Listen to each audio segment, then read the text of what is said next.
Hello everyone and welcome back to my channel. It's Weeb and again with another video on Counterside. So last time we did a video on which SSR unit was great to raise because they would be great in future, and today I'm gonna do the same but for SR units. I'll do another video for R and N units.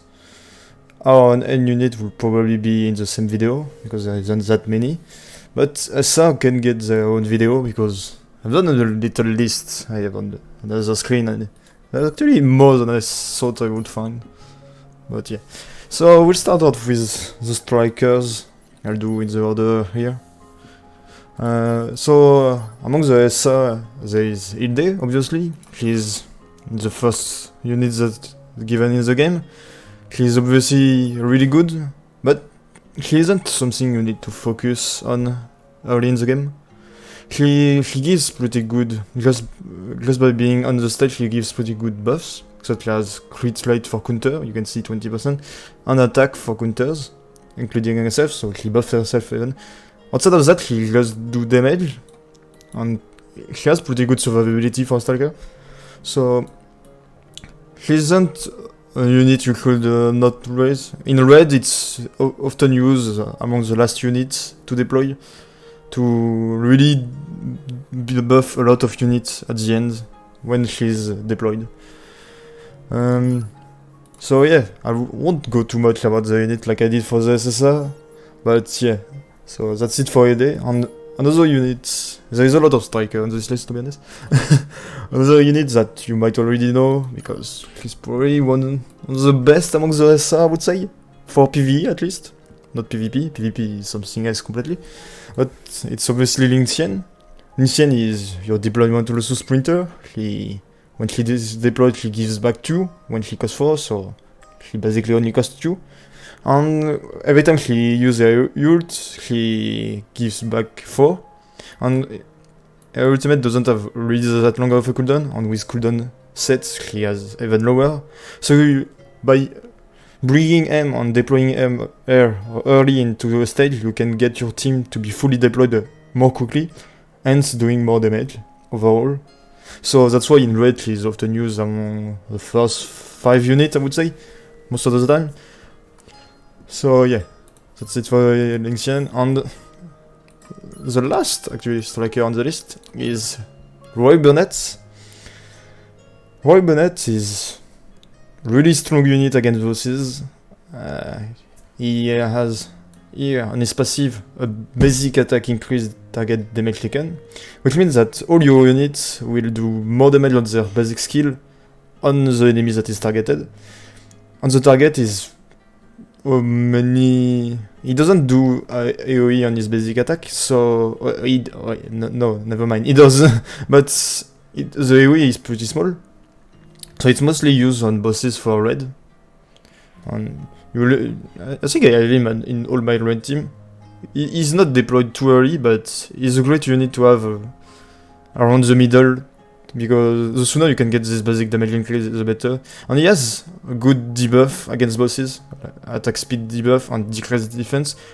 I think his decreased defense is one of the biggest in the game. 25% is really big, in my opinion. But it's an ultimate and it's for 12 seconds, so you can't maintain it all the time, especially with the 55 seconds cooldown. And that's it for the 3 strikers that I think are really good on global. Defenders, there is only 2 that I want to recommend. Administrator Schildman is a basic defender. He doesn't do anything crazy for a defender. He's a soldier. There are soldiers, there is 2 of them. He just has basic damage resistance, barrier when he's half HP, anti-historical damage received. He's nothing much, but he costs only 2. There is 2 of them, and they are pretty bulky, so they are used a lot in PvP sometimes. Because it only costs 2, you can cycle very fast your units. Sometimes it's useful to be able to cycle your units, to be able to redeploy your units that died previously.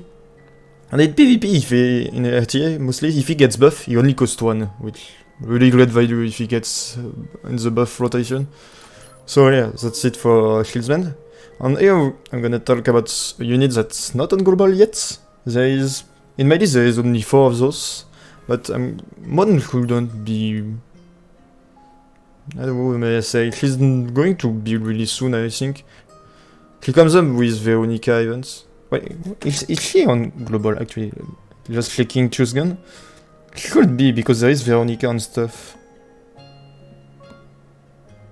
She's not. Wait, what? Okay. Well, she's not, apparently.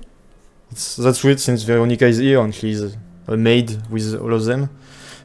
All the 4 maid comes together, but since it's global and they started with more character, I don't know when she will come. But Mon is mostly great against bosses because she forces the boss to attack her, and she has some kind... It's not really said as a silence, but she has some kind of silence for 4 seconds where the enemy can't do anything other than basic attack, which... There is strategy in some bosses where you completely stop them from doing any skill with other units that do stuff like this, and the money is mostly used for that. Other than that, she's somewhat of a tank that... Yeah, she doesn't have anything special for a tank. Same as the Shields Guard, but yeah, same thing. She costs 2 only. She has debuff, a little attack break, and she has damage resistance. Only for 4 seconds though. But yeah, that's it for the defender. Now we'll go over the ranger. Actually, there is way more ranger in my list. So we start off with Lucian, just because he has 2 unique mechanics. Well, one very unique and one that is rare, which is forward deployment. What is forward deployment, for those who don't know? It's the ability to deploy him anywhere on the stack. You can deploy him right near the enemy ships, right at the start, for example. And he has something that I don't think any other unit has that other than his Awoken version, which is a counter attack. And it's really strong to have a counter attack on bosses.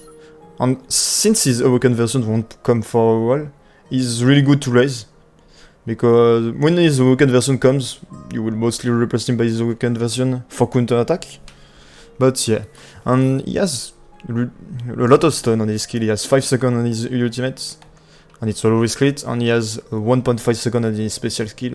It doesn't have that much of a cooldown. Here it's 15 cooldown, and here it's 40. With cooldown set it's even less. So yeah, you can make him into a stun machine if you want. Yep.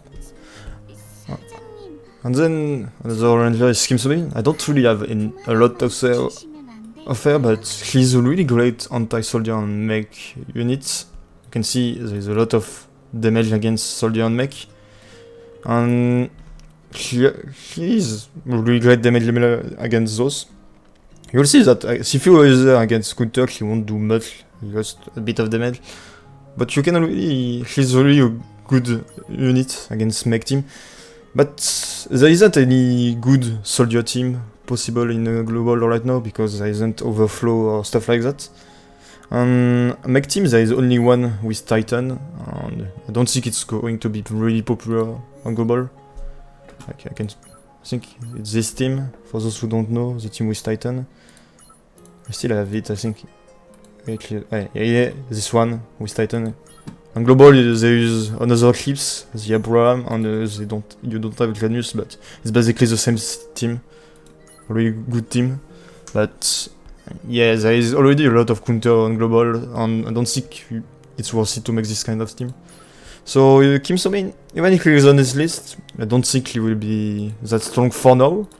But there will be more mech and soldier coming in the future, and when those start to come, it will be a good idea to raise her. So next one on the list is obviously Administration Rifleman. Both administration soldiers are on the list. And why are they? It's because they stack damage and they get a really high attack when they are fully stacked, which makes them basically some of the best damage limiter, I would say, in the game. They are really squishy, not a lot of HP, defense, etc. But with right gear, they can do crazy damage. On bosses in PvE, it's really good. In PvP, not that used because there is a lot of units that can just land on them and kill them instantly, but they are still really good. Fourth ranger I want to talk about is a unit that's not here in the game right now. It's Tarask. It's a mech that should come together with Ifrit, for those who know what I'm talking about. Two really great mech units, I mean. But Ifrit is mostly for PvP, but as you said, for PvE. Tarask is only PvE, I would say. The reason why is because it's a mech, so he only has a basic skill and 2 passives. And his second passive makes him able to defense break on every hit. So you can see why it's really strong. And it's not any defense break, it's a 20% defense break. So yeah, only has a little increase in attack. So it's a really good defense breaker, in my opinion. Kind of a slow attack speed, but with the attack set, you can really make this defense break consistent and really have many defense break on the boss. Snipers, there is only... I don't know, there's actually 3 snipers. First sniper is Sylvia. Sylvia is really good with mech team, and she's also very strong against mech team. Why? Because she grants evasion 20% on attack buff to 10% attack buff to mech, but she's also kinda strong against mech because she can stun them for 4 seconds. So and the cooldown is only 20 seconds, with cooldown set it's 7 less, so you can really annoy mech user by stunning them very often. And she's a sniper, so she doesn't have that big of a range, but she still stays far away. So definitely a good unit. We don't recommend focus her too much on her early. So, but she's still great to use in the end. Mia, kinda the opposite. She has great range. She deals damage from very far, and she stacks damage. And when her ultimate activates, she does crazy damage. And there is 4 valid hits. If the enemy doesn't have more than 4 units, it hits the clips.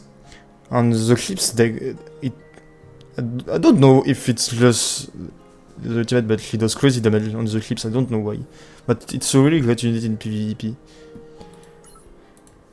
And the last sniper isn't there on global, but it's a farmable unit that will come later in the event, which I think the event is right now on. We have a rerun of this event, it's this one, bottom of the shade.